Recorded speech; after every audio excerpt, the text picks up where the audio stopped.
Welcome to our show, The Voices of Generation, everyone. This is our first program, and we have our honorable guest, our first speaker, Mr. Maxim Raimann. He's our country's exam director, British Council, Bangladesh. It's a pleasure to have you, sir. Please introduce yourself. Thank you very much for having me today. Yes, my name is Maxim Raimann. I work for the British Council as Country Exams Director for Bangladesh. I've been in the country 6 months, and I'm very happy to be here with you in Chattogram with English Academy and the Voices of Generation podcast. Thank you so much, sir.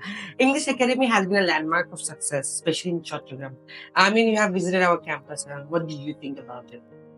I've been very impressed with the way you've gone about planning your facilities, the way that everything is organized, the way that the team all seem to know what they're doing and have their own specific roles.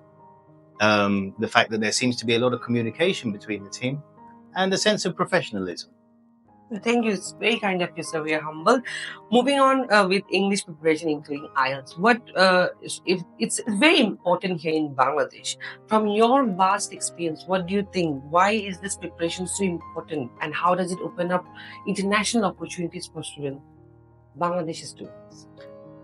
I think one thing I need to say first of all is IELTS is a test of communication ability. It's a test of your ability to read in English and understand things, to listen and understand things, to speak and communicate your ideas, and to write and communicate your ideas.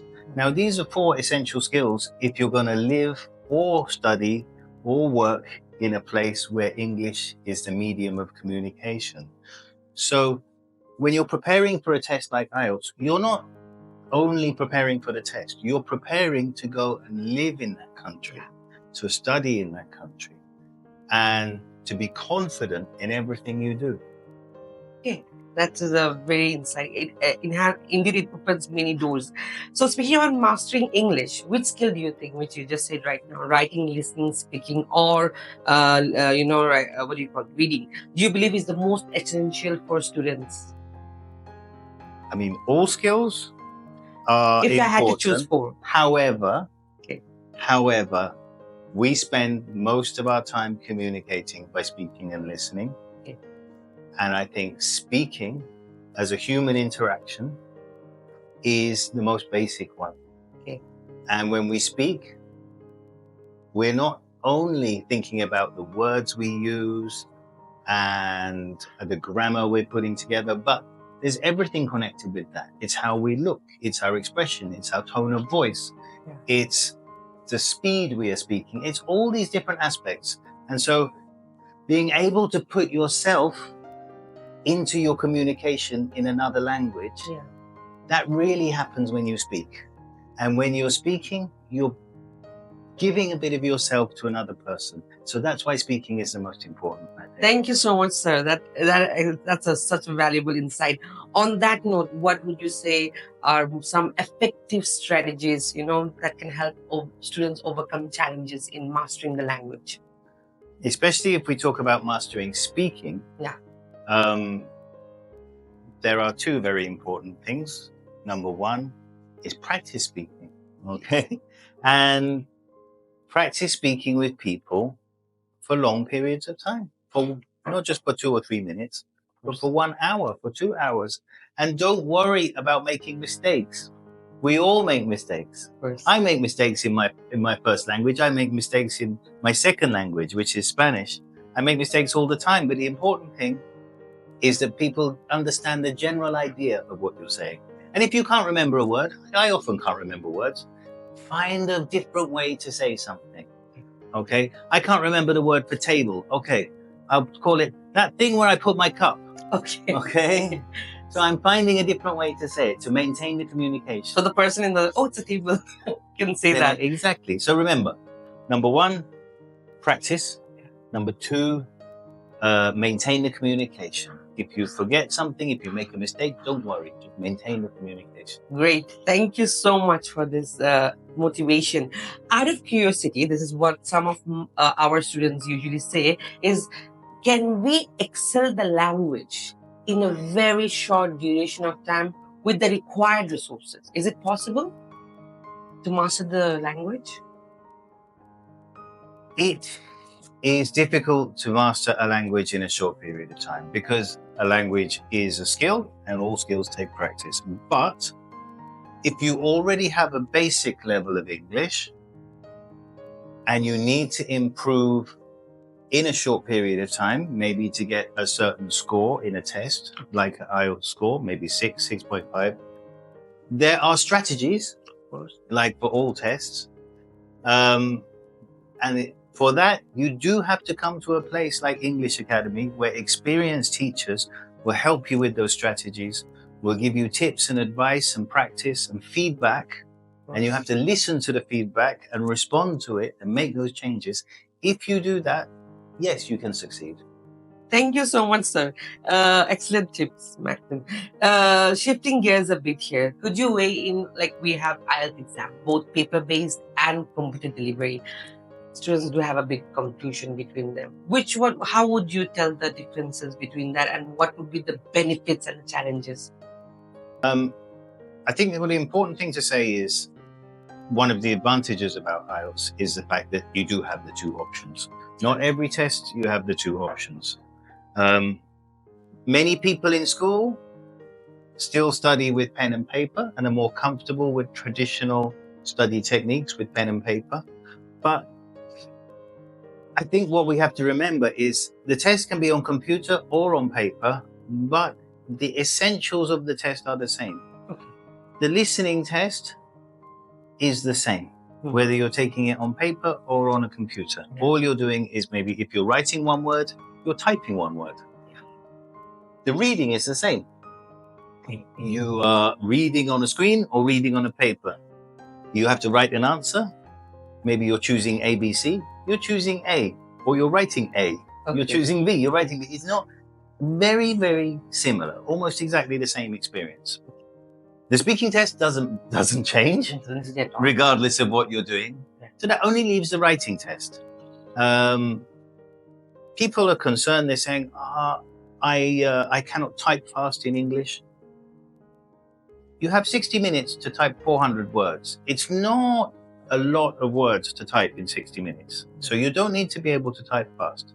So I don't think, if people think they're not confident typing, that's not actually a problem for you to take the computer test. Because you don't need to be able to type fast. I can't type very fast, but I could still do the IELTS writing test, no problem. So what I'm trying to say is, people have a fear about the computer test. Yes. And I think in reality, you do not need to fear. Okay. And there are many advantages, in fact, to the computer-based test, because for a start, in a paper test, you have to count your words. Yeah. The computer automatically does that for you. In a paper test, when you're writing fast, maybe it becomes difficult to read. And if a person is checking your paper and they cannot read it, it's difficult for them to give a good score.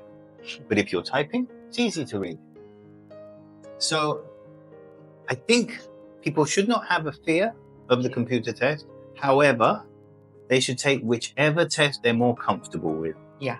Because essentially, they are the same test. Yes, of course, the same technique and everything, same strategies.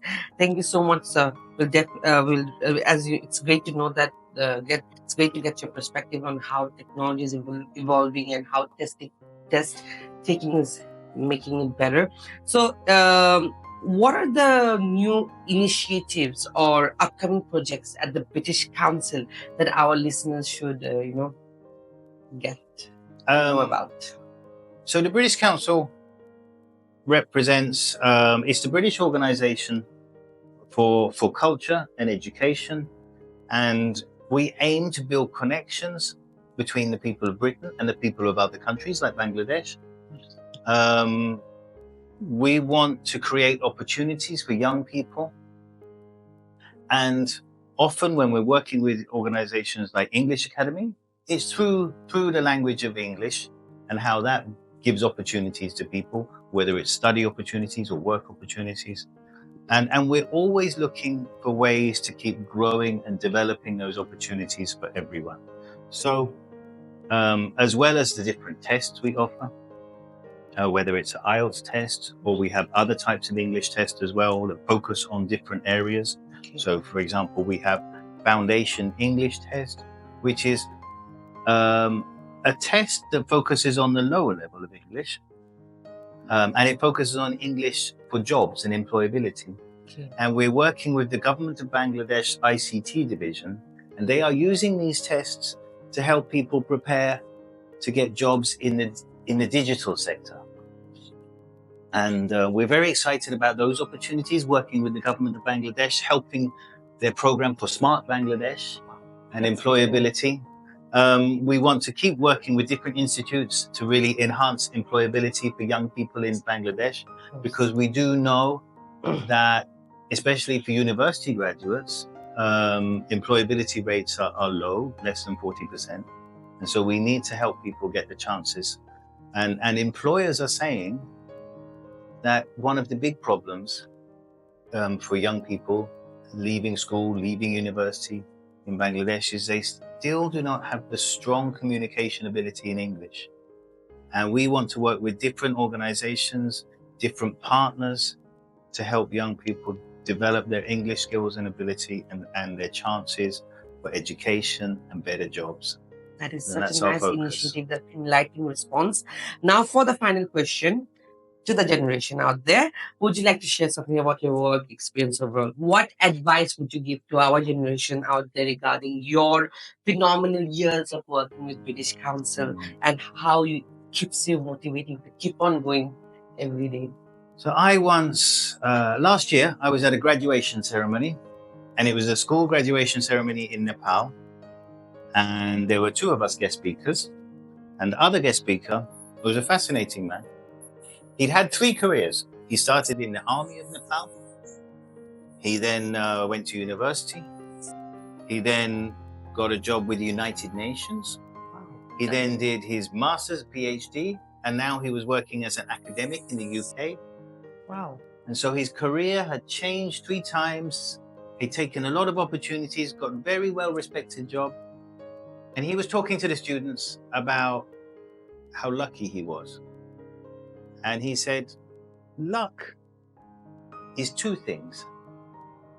It's preparedness, being ready to take chances, and opportunity, noticing those chances and taking them.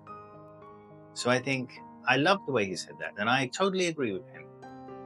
Luck. I am a lucky person. He was a lucky person. But that luck came from 2 things: being prepared and finding the opportunities. And all of you can do that. Great. I hope you have all heard it.